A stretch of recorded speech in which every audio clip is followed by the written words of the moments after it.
General and operation managers of Yahya Oil Company and Atlas Energy have testified in the ongoing economic crime trial involving two former managers of Gambia Petroleum Storage Facility Company, Mumudu Hydra of Yahya Oil Company and Dudunjai, operations manager of Atlas Energy.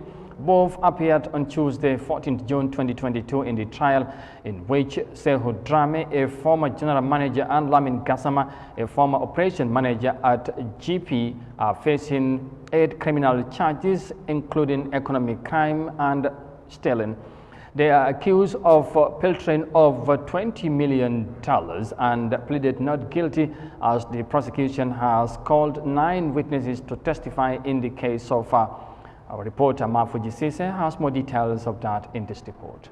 Yahya Oil and Atlas are both oil marketing companies operating in the Gambia who import and distribute petroleum products in the country. They source their products from international traders like Trafigura, PSTV and others. The petroleum products were stored at Gambia Petroleum. Around October 2021, the Gambia was hit by fuel shortage for some weeks because products were not available at the Gambia Petroleum depot. This forced OMCs to source their fuel through Senegal because Gambia Petroleum had no products to release to them. Both witnesses agree with lawyer Menen that the price structure the government introduced for October 2021 through a press release dated 30th September 2021 without consulting them was one of the reasons for the oil shortage. After the publication of the price structure, all oil marketing companies except one signed up to a letter that they sent to the government, warning them of the consequences of the new price structure. In the letter, the OMCs warned that the new price structure will hurt the supply chain of oil and gas.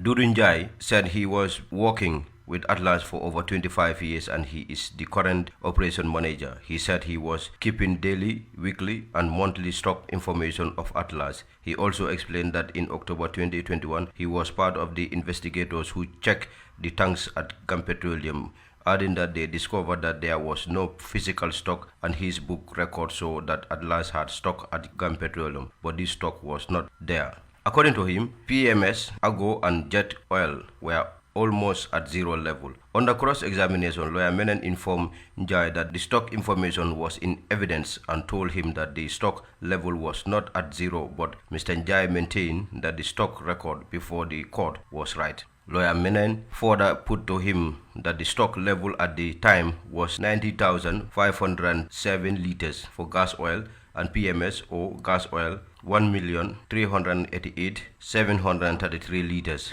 But the witness still reiterated that his previous answer, saying these figures are right.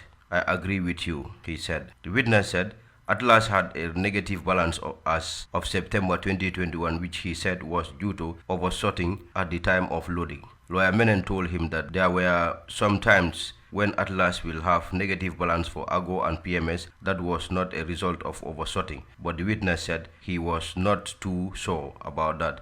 He also told him that in July 2019, during the time of Mohamed Basi, Atlas was on a negative balance for Ago 698,842 liters and PMS 446,615 liters, but the witness said he is not aware of that.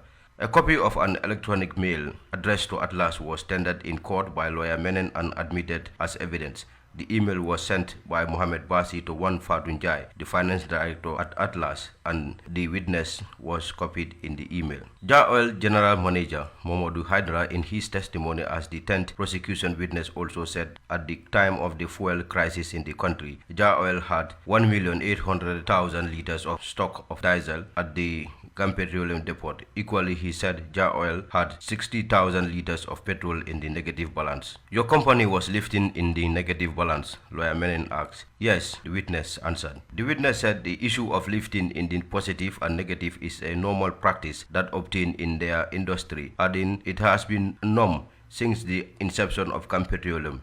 He explained that Gambia Petroleum had limited storage capacity to cater for what the oil marketing companies need. He said oil companies take products and replenish them when their products arrive. He said Gambia Petroleum allow companies to uplift products and repay when their products arrive to keep the OMCs in business. There is no OMC that has never been in the negative balance. You have to borrow so that you keep your business running. When your products arrive, you have to replenish what you took, the witness said. Hydra said the issue of taking in the negative keeps the small OMCs in the business. The business would have been untenable if big oil marketing companies like Jar Oil were allowed to fill up the tanks at the depot, and smaller companies wouldn't have space and would have asked to wait until their products arrive.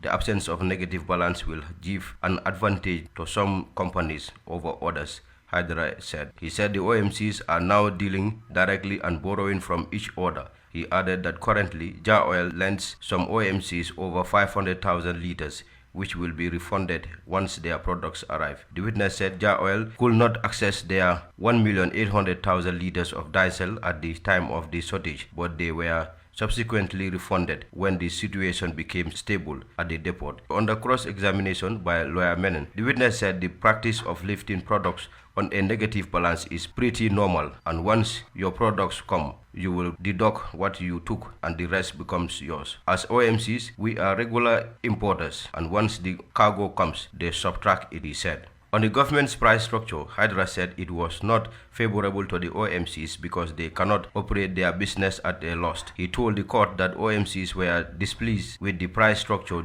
adding it came when the government decided to tamper with certain parameters in the price structure. He said the two protest letters the OMCs wrote to the government warned it of the destructive consequences of the price structure on the supply chain. Many of the OMCs were reluctant to import because you will start operating at a loss. We were nervous because they touch on the premium. We do not want to bring product and run at a loss, Hydra said. For Eyeafrica News, I am Mafuji Sise.